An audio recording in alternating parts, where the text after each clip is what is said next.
Tantor Audio presents The Normans from Raiders to Kings by Lars Brownworth, narrated by James C. Lewis. The Papal States. When the Western Roman Empire collapsed in the 5th century, it left a political vacuum on the Italian peninsula. The Pope, virtually the only figure of significant standing, gradually filled the void, assuming political control over Rome. In 756, this de facto control was made official by the Frankish ruler Pipin, who had recently defeated a Lombard invasion that threatened Rome. In exchange for the title of king, Pipin donated his newly conquered lands surrounding the two cities of Rome and Ravenna to the Pope. The resulting Papal States, also called the Republic of St. Peter, were ruled directly by the popes until the 19th century, when they were dissolved during their Risorgimento, the unification of Italy. The exact borders and power of the Papal States fluctuated considerably during the Middle Ages. At their greatest extent, they covered the modern central Italian regions of Lazio, Umbria, Marche, and part of Emilia-Romagna. This territory was guarded by the papal armies, which were commanded in the field by mercenaries, or on occasion by the Pope himself. This period of papal history is best represented by the Renaissance pontiff, Julius II, who built an army around a corps of Swiss mercenaries and gained the epithet the Warrior Pope for his frequent military excursions.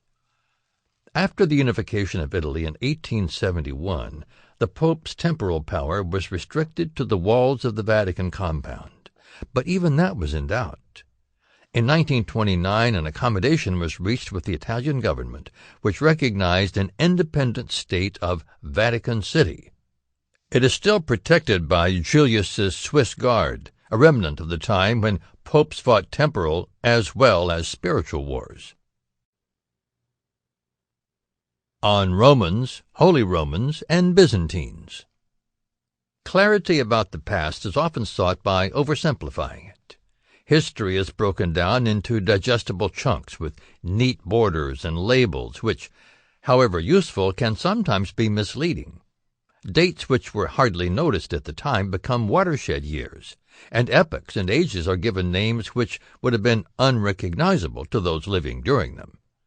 When national or imperial pride gets involved, the resulting propaganda usually muddies the water even further. The Middle Ages had two rival empires, both claiming to be the true Roman Empire. For most of their history, neither of them actually controlled Rome, yet both had claims to its legacy. The confusion stems from the 3rd century A.D., when the Roman Emperor Diocletian decided to split the old Roman Empire in half. The western half, with its capital in Italy, collapsed in the 5th century. The traditional date is 476. But the eastern portion survived until 1453, when a Turkish invasion and the guns of the modern world finally brought it down. Since the eastern half was centered on Constantinople, the old Greek city of Byzantium, modern-day Istanbul, modern historians refer to it as the Byzantine Empire, or simply Byzantium. Its location in the thoroughly Hellenized East meant that Greek became the preferred language, so Byzantium is sometimes referred to as the Greek Empire. Nonetheless, it is important to note that while it existed, both friends and enemies alike viewed it as Roman and drew no artificial distinctions between the Empire of Rome and that of Byzantium. The medieval competitor to the Byzantine Empire arrived on Christmas Day in the year 800. During a Mass in Rome, Pope Leo III, for political reasons of his own, placed a crown on the Frankish king Charlemagne's head and named him Imperator Romanorum, announcing that the defunct Western Empire had been reborn. This version of the empire, however, which spanned both French and Germanic lands, was based in present-day Germany and never completely controlled Italy. Because of this, and in an attempt to simplify a complex series of events, most historians refer to Charlemagne's coronation anachronistically as the start of the Holy Roman Empire, or the German Empire. Politically, Charlemagne's state fell apart almost immediately, and when his direct line petered out in less than a century, the title of Roman Emperor soon followed it. In 962, the German Otto I, a distant relative of Charlemagne, revived the title, and in 1157 his successor, Frederick Barbarossa, officially added the term sacrum, holy, to his title. This German-speaking Holy Roman Empire may have been, as Voltaire put it, neither holy nor Roman, nor, since the emperor was elected, an empire. But it was resilient. It survived until the 19th century, when, in a fit of Enlightenment pique, Napoleon swept it away. For clarity's sake, I refer to the Greek-speaking Eastern Empire as Byzantine, and the German-speaking Western one as German, throughout the book. Introduction. The idea for this book began with the question: how did Western Europe, which was militarily, technologically, and socially far behind its immediate neighbors in the Middle East, manage not only to catch up with them, but to rise to global dominance? At the start of the second millennium, a gambler certainly wouldn't have placed their bet on the West.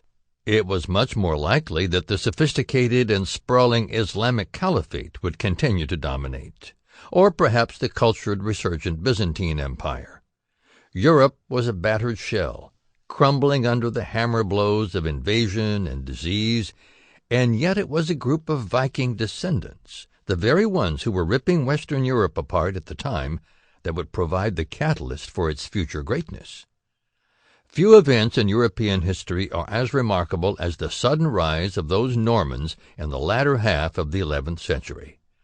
In the space of a single generation, they carved out kingdoms from the North Sea to the North African coast, and transformed Europe.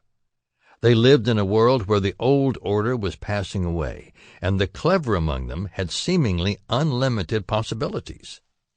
For the bold, no ambition was too lofty, and no dream was impossible. They were among the West's first great entrepreneurs, a powerful example that in the new world of the 10th century, low birth was no bar to success. But who exactly were the Normans? Despite their prominence, there is an air of ambiguity to them. They settled in France, and can most famously be seen on the Bayeux tapestry, but were not strictly French. Their most famous king ruled over England, so they can just as easily be called English. But they can also be seen as Norse, or even Italian. Even their legacy is conflicted. They appear in the story of Robin Hood as oppressive villains, and at the same time are regarded as the founders of the English state, who established modern law and eliminated slavery. One of the reasons for the confusion is that the whole Norman story is not widely known. The Norman identity is dominated by William the Conqueror, the illegitimate son of an absent father, who famously landed at Provence Beach in 1066 and conquered the Anglo-Saxon kingdom of England. There is another Norman conquest, however, which is in some ways even more remarkable. 6 years before Duke William launched his invasion, the sons of an impoverished Norman knight headed south, creating a kingdom that extended from southern Italy to the Tunisian coast. Full of the restless ambition of their Viking ancestors, they presided over a century of commercial expansion that turned Palermo, in present-day Sicily, into the cultural and economic capital of the Western Mediterranean. Most importantly, they fostered the rising fortunes of the papacy at a critical period in the history of Christendom, playing a pivotal role in the formation of a European identity. It was an astonishing achievement for men with such humble beginnings. Tancred de Hauteville, an obscure Norman knight living in northern France, had little he could offer his 12 sons, and most left to seek their fortune in the south. They arrived as humble mercenaries, but quickly proved to be among the most inspired of medieval leaders. From William Iron Arm, who killed the Emir of Syracuse in a single combat, to Robert Guiscard, who captured a pope and nearly overthrew the Byzantine Empire, the sons of Tancred combined ambition with tenacity. For 3/4 of a century, they carried out a systematic campaign to enlarge their territories, culminating with Count Roger, who accepted the unconditional Saracen surrender of Sicily and adopted the dress and customs of a Byzantine emperor. By the time the youngest Hauteville brother died, his relatives sat enthroned in Palermo, Tripoli, Malta, and Antioch, and the family possessed the strongest and wealthiest kingdom in Europe. The Hauteville family, however, is important for more than just colorful individuals. They are also part of a larger Norman story, embodying the energy of a continent poised for rapid growth. At the start of the 11th century, Europe was largely agrarian, politically divided, defensive, and economically undeveloped. 3 non-European powers, the Byzantine Empire, the Spanish Caliphate, and the Fatimid Caliphate of Cairo, dominated the Mediterranean. England was part of the Scandinavian cultural orbit. Rome was mired in the corruption and politicking of the early papacy, and Christendom was under attack from the formidable powers of Islam. Within a generation of the arrival of the Normans, much of Europe was transformed from a collection of feuding states to a culturally united and politically strong region. In place of a patchwork of French fiefdoms, they created an Anglo-Norman empire, stretching from Scotland to the Pyrenees. In Italy they found Lombard, Byzantine, and Saracen princes controlling a confused array of provinces, and replaced them with a single Norman kingdom. The Byzantine Empire was driven out of Italy, the Saracens were expelled from Sicily, and a revived papacy began the Western offensive against Islam that would spawn both the Reconquista and the Crusades. Norman power also coincided with several more fundamental shifts. From the 11th century to the 12th, the population of Europe nearly doubled. With a larger workforce came a greater specialization of labor, the founding of guilds, and technological innovations like the windmill and stern-mounted rudder. The growth of cities and towns encouraged the formation of communes and the first medieval experiments with democracy. Trading organizations like the Hanseatic League brought the West into contact with the Byzantine and Islamic worlds, and partially reintroduced Europe to Greek learning and advances in medicine and science. The new Gothic form of architecture began to spread from France to the rest of the continent, and with it came a reform movement fostered in Norman monasteries that resulted in a revival of learning broad enough to be called the Renaissance of the 12th century. Vernacular literature emerged, Latin poetry and Roman law were revived, and the first European universities were founded. Lastly, the stability that the Normans gave to the Italian peninsula allowed their reforming Pope, Gregory VII, to spread his idea of a universal Christian society far beyond Italy, and with it the concept of a united Europe. In each of these movements, a Hauteville played a catalyst role, sparking events that would begin the European rise to dominance on the world stage. Yet, for all their accomplishments, the southern Normans remain largely unknown, eclipsed by their famous northern compatriots. Knowledge of the Normans, for far too many, seems to begin and end with the Battle of Hastings, while the Hauteville's central role in the growth of Europe is largely unexplored. This is somewhat surprising, because the brothers are the most prominent example of the Norman genius of adaptability that transformed Europe. They had the instinctive ability to recognize which local traditions were superior to their own and to combine the various cultural and legal elements into a cohesive whole. Perhaps because they were a cobbled-together people themselves, they displayed this pragmatic streak in every place they inhabited. The first Normans were Scandinavian Vikings, hopelessly outnumbered, amid a French population, and they quickly learned how to govern a people without alienating them. In Sicily, the Hautevilles perfected this skill. They took over the existing structure of the Muslim and Byzantine administration intact, combined it with French efficiency, and gave Sicily a prosperity it hadn't seen since the days of imperial Rome. The former mercenaries transitioned into southern kings, exchanging war for trade and mercantile activity. At the time of the First Crusade, when Christendom was internally divided and at war with Islam, Roger de Hauteville protected the Sicilian kingdom with an army composed of Saracen infantry, Greek generals, and Norman cavalry. His example provided a template for the Hauteville governance of Sicily, and the great cathedrals of Cefalù and Monreale, with their fusion of Norman, Islamic, and Byzantine architecture, are still a testament to the success of his efforts. This story needs to be restored to its proper place in the history of European development. Unlike the Norman conquest of England, the Hautevilles did not have the backing and resources of a dukedom. Their progress was slow. The conquest of Sicily alone took over 30 years of sporadic fighting, and the obstacles they had to overcome were daunting. Yet, in the end, their determination paid off, and their success proved enduring. They were a blend of ambition, greed, and daring that was often repellent but never dull. In the most unlikely of places, the center of the Mediterranean, they created a bridge between the East and West, Christian and Muslim, ruling with an effectiveness that was unparalleled in the Middle Ages and has rarely been equaled since. They played a crucial role in explaining how the West emerged from the chaos of the early Middle Ages to a place of global prominence, and took the first steps in creating the modern world. This is their story. Prologue. The Viking Age.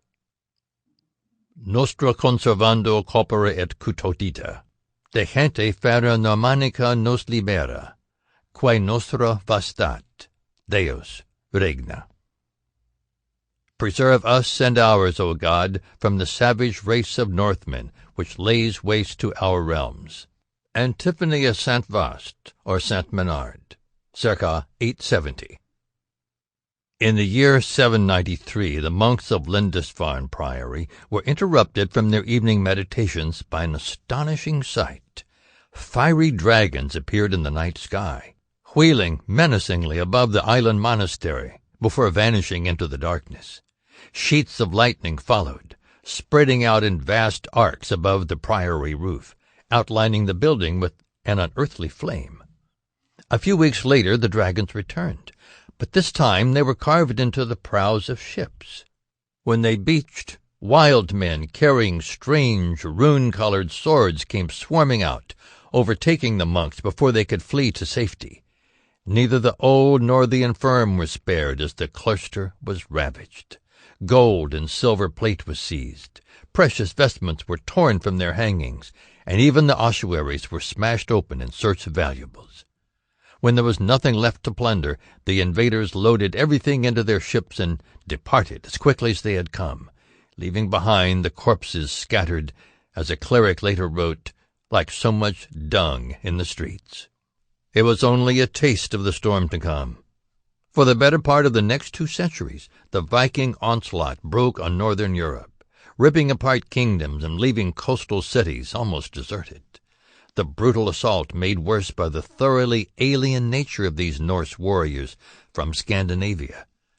Unlike the majority of people in Western Europe, they weren't Christianized. They recognized no church sanctuary and showed no mercy.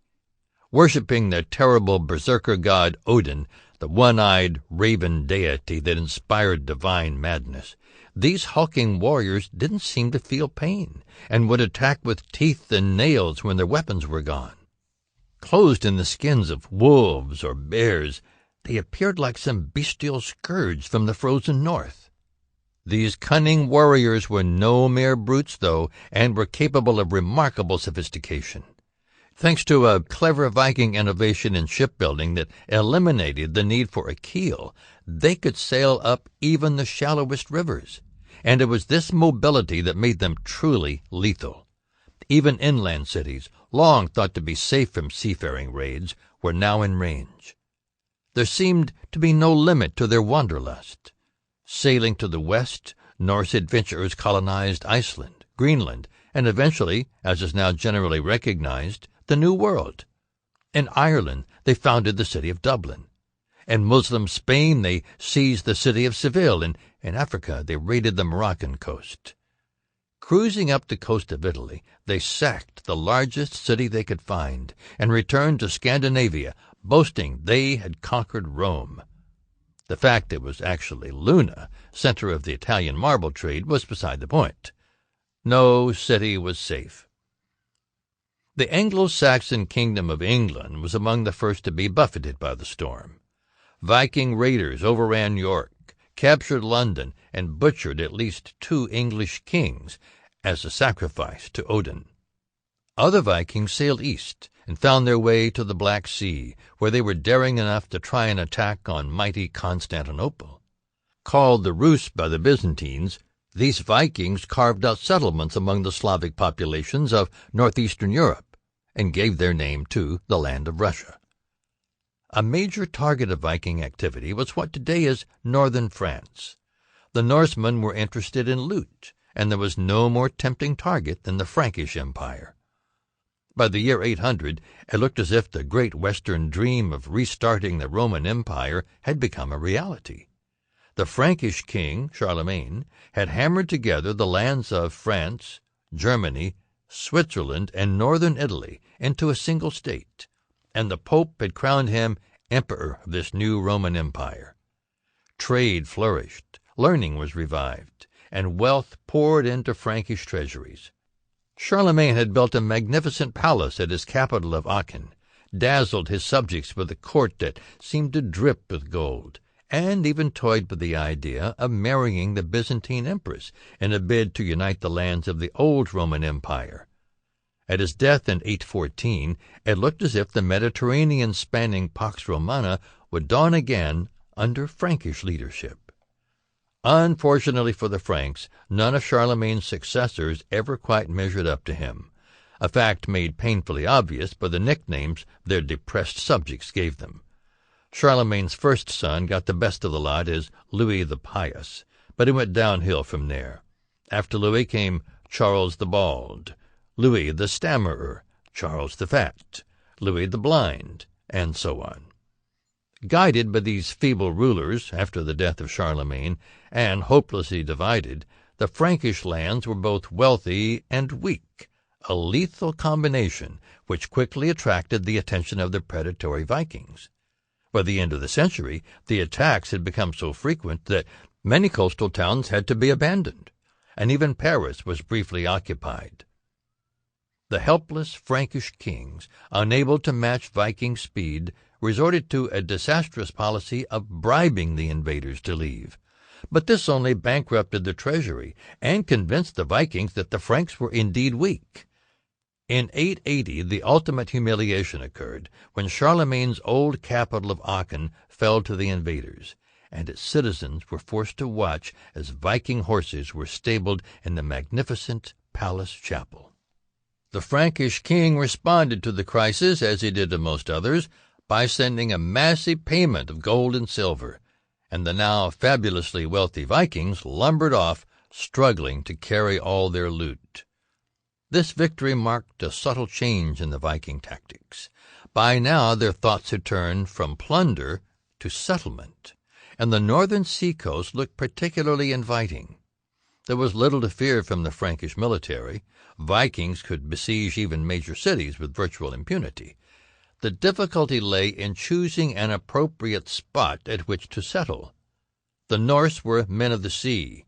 They were often called sea wolves by their victims, so any permanent location had to have easy access to water. Paris and Aachen may have been rich targets, but they were too far from the coast to make suitable bases. Ironically, it was a Viking defeat, not a victory, which provided the perfect location. Chapter 1. The Northman's Duchy. The entry for the year 885 in the French annals of Saint-Vin begins with the chilling phrase, "The rage of the Northmen was let loose upon the land." It was an all too accurate assessment.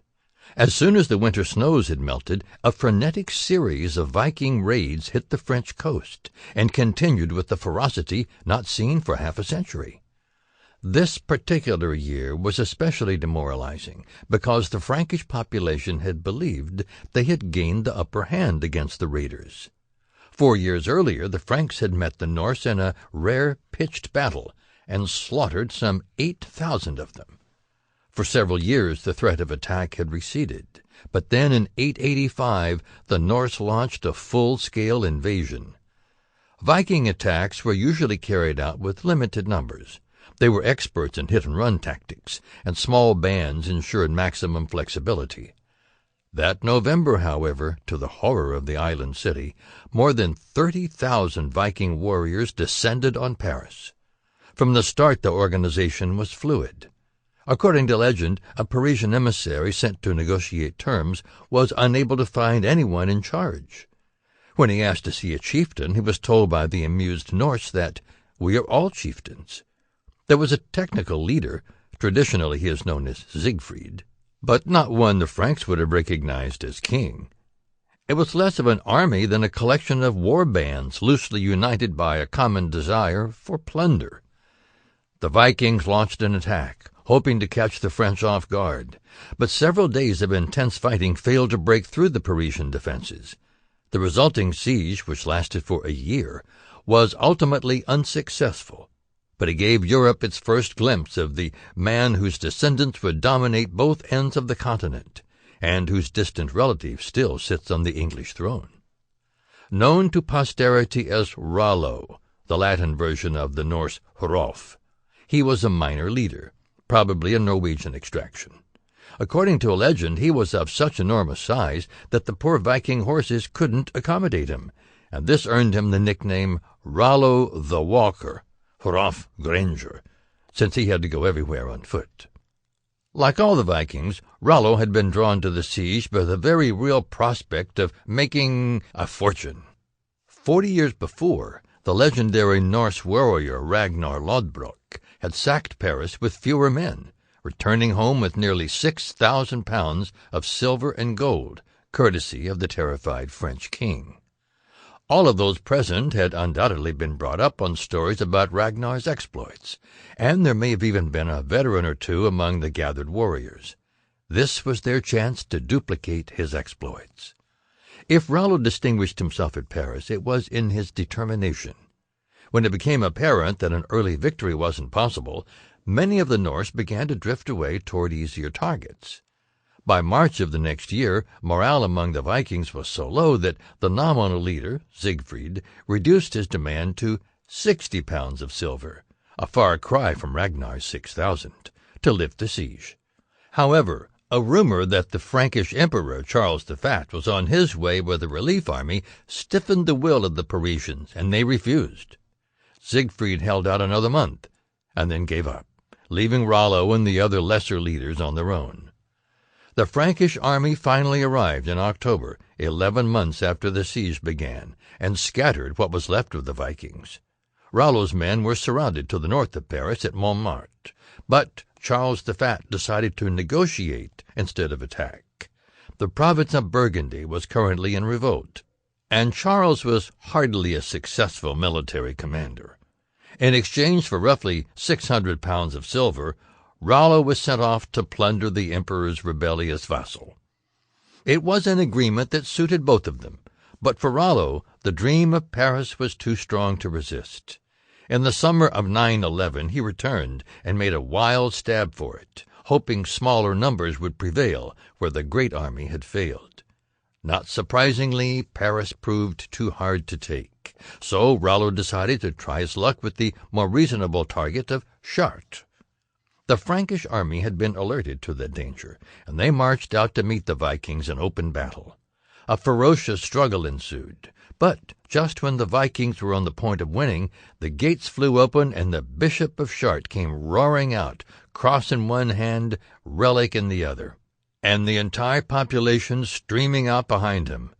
The sudden arrival turned the tide, and by nightfall Rollo was trapped on a hill to the north of the city.